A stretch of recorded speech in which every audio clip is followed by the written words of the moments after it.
이번에 공유할 이달의 승소 사례 한번 살펴볼게요.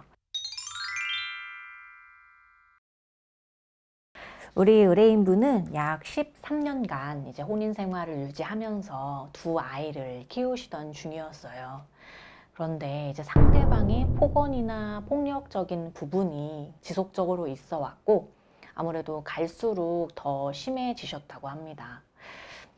사실 뭔가 폭력적인 행동이 있을 때 이건 아니다 해서 이제 바로 오셔서 이혼을 진행하시는 경우도 있지만, 사실 바로 결정하지 못하시고 오랜 기간 그로 인해 고민하고 고통받고 그러다가 이제 결심하고 오시는 경우도 많이 있으신 것 같아요. 이제 고민하는 데는 여러 가지 이유가 있겠죠. 뭐 어떤 경우에는 정말 내가 피해를 받고 있다는 사실조차 인지하기 어려우신 그런 경우도 있어요. 상대방이 하도 뭐 이상한 소리를 하는데 하도 듣다 보니 그것도 그런가 싶은, 뭐 예를 들어 뭐 가스라이팅 뭐 이런 표현을 쓰던데 그런 안타까운 경우도 있고, 또 어떤 경우에는 정리해야 될 거는 맞은데 이제 경제적인 이유라든지, 또는 아무래도 이제 본인도 고민이시지만 자녀분들 이제 있으니까, 우리 사안도 이제 자녀가 둘 있었는데 아이가 어릴 때 이혼한다는 것 자체가 굉장히 부담이 되실 수가 있고, 또 이게 아이한테 좋은 건지 아니면 아닌 건지 고민이 많으신 것 같아요.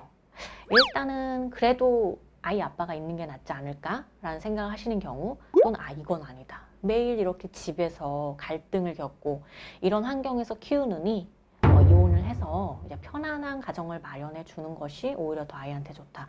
이게 다들 생각이 다르시다 보니까 고민하고 못내하고 이러시는 것 같아요. 그래서 우리 의뢰인분도 정말 오래 이제 참으시다가 오셨던 거고, 사실 구체적으로 말하다 들면은 상대방의 부당한 대우가 정말 끝도 없는데, 예, 그걸 또 이제 다 말하기는 어렵겠지만, 이제 폭력적인 것, 폭언, 자녀들 앞에서도 이제 그랬던 부분, 또 막 반찬통을 집어 던진다든지 예를 들어 이런 것들이 이제 꽤 자료로도 어느 정도 남아있는 상황이셨어요. 그래서 일단 이혼을 결심하신 이상, 아무래도 이혼 후에 삶이 현실이기 때문에 이혼, 그리고 이제 위자료, 뭐 재산 분할, 양육권, 양육비 등이 전반적으로 정리가 잘 되어야 되겠죠. 그래서 특히 이제 상대방의 폭력적인 부분에 대해서 우리가 자료를 이제 꼼꼼히 제출하고 서면으로 구체화해서 냈고요. 그래서 이제 위자료 3천만 원 청구, 3천만 원 전부 인용이 되었고, 뭐 친권 양육권은 물론이고, 특히 이제 과거 양육비라든지, 과거 양육비는 뭐 예컨대 이제 별거를 하신다면 그 이후에는 생활과 경제적인 게 분리되는 것이 분명하기 때문에 그 이후 받지 못한 양육비를 받을 수 있게 됩니다. 사실 이 의뢰인분은 다른 곳에서, 다른 변호사 사무실에서 진행을 하시다가 이제 중간에 저희랑 진행하고 싶다고 초반쯤에 이제 오셨던 분이세요.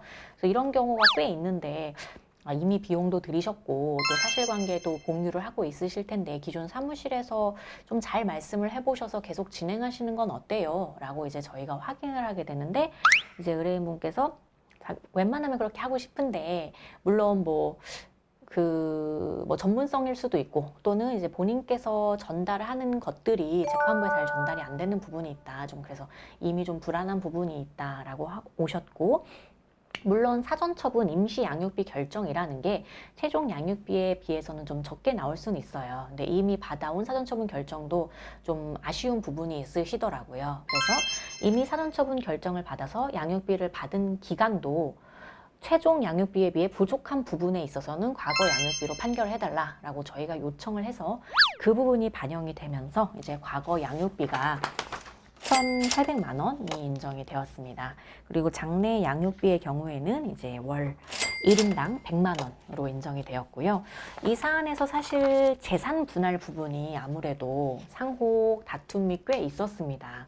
이제 상대방이 생각하기에는 어떻게 생각을 하냐면, 본인이 이제 같이 거주한 아파트를 해왔기 때문에 기여도에 있어서 반드시 뭐 50%를 초과해야 된다라는 주장이 있었고, 또 조금 다툼이 됐던 것 중에 하나가, 이제 상대방이 회사를 운영하는데 그 주식회사가 이제 비상장이죠. 그래서 뭐 어떤 상대방이 주식회사를 운영해서 주식을 갖고 있을 경우 그 주식은 재산분할 대상이 됩니다. 다만 그 회사 자체의 재산이나 채무는 이제 개인과 구별되기 때문에 대상이 아니고요. 그런데 비상장 주식의 경우에는 뭐 아무래도 그 주식의 가치를 산정하는 게 좀 분명치 않을 수가 있어요. 상장 주식의 경우에는 뭐 이제 인터넷에만 쳐봐도 그날그날 종가를 확인할 수가 있는데 이제 비상장 주식의 경우에는 가치가 분명치 않은 부분이 있죠. 그래서 이에 관해서 이제 상대방은 뭐 재무제표 등 자료를 제출하면서 부채가 더 많은 상황이다. 그래서 해당 주식은 가치가 없다. 거의 영원이나 마찬가지다. 라고 해서 이제 주장을 하셨어요. 뭐 실제로 그럴 수도 있죠. 액면가라는 건 정말 액면가에 불과하기 때문에 실제 가치가 이제 거의 없을 수도 있고 또는 액면가와 상관없이 가치가 더 있을 수도 있는 것이거든요. 그래서 이런 경우에는 뭔가 감정을 본격적으로 해볼 수도 있겠고 또는 우리가 어떠한 근거를 제시해서 이 정도의 가치는 돼야 된다. 라는 것을 이제 상대방이 인정하게 만들 수도 있겠습니다. 근데 우리 의뢰인분도 사실은 뭔가 비용을 들여서 감정을 하고 절차를 지연시키기보다는 어느 정도 합리적인 안에서 양측 이제 일치한 의견으로 갔으면 좋겠다는 의견이셨어요. 그런데 이걸 수초각으로 볼 수는 없을 것 같았어요. 저희가 검토한 결과에 의하면 이제 해당 회사가 굉장히 투자 유치를 받은 것이 있고 그래서 내부에서 이제 각종 자료라든지 그런 걸 종합해 볼 때 최소 뭐 액면가에 해당하는 몇천 이상은 돼야 된다라는 것을 이제 충분한 자료로 제출을 했고 결론적으로 그 가액으로 이제 일치 진술이 되면서 재산 분할에 반영이 되었습니다. 특히나 이제 우리 의뢰인분의 입장에서는 상대방이 아파트를 해온 거는 맞지만 이게 경제적으로 좀 무리한 투자로 인해 피해를 끼친 부분도 있다는 주장을 하셨죠. 그래서 재산 분할이라는 게 재산 분할 대상인지 여부, 또한 대상의 가액, 예를 들어 주식이 대상이 된다고 인정을 받는다고 할지라도 그렇다면 가액이 얼마냐, 이것. 그리고 그 다음에 기여도 부분, 기여도가 뭐 몇십 프로냐. 그리고 이 가액이 나왔을 때 이걸 돈으로 받을 것인지 뭐 부동산으로 받을 것인지 또 다른 무엇으로 받을 것인지 뭐 언제 받을 것인지 이런 부분 이게 이제 재산분할 판결에 있어서 영향을 주게 되고요.